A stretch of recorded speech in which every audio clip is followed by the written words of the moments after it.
আগে তিনি এই মসজিদ নিয়ে আমার ছোট দেওয়ার সেক্রেটারি, আমার ছোট দেওয়ারে সবাই এক পার্টি হয় মোহাম্মদের সওয়াল তার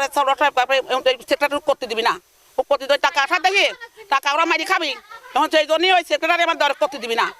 দিবি না, ওরা নিয়ে নিবি। আছে 2 মাস হলেও আমরা এই মসজিদের মালিক হবই।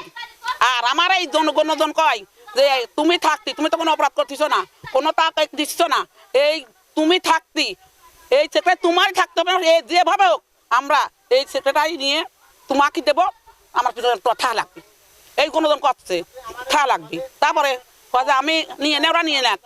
আমি এই শাশুড়ি মানুষ ওরা নিয়ে নিগেন, এমন কোনোজন কয় তাহলে তোমার মানতে সমাজে আমরা থাকবো না, যেমন ওর মানে ঘাই পড়ি এমন 5 জন নিয়ে বসত করতে লাগলি, করাই লাগবে। ওই মসজিদেই গেলাম না কানিয়ে, যেমন থানায় দেয়া লোকজন, থানার লোক আসিয়ে বসাইলে তারা মীমাংসা করে দিলে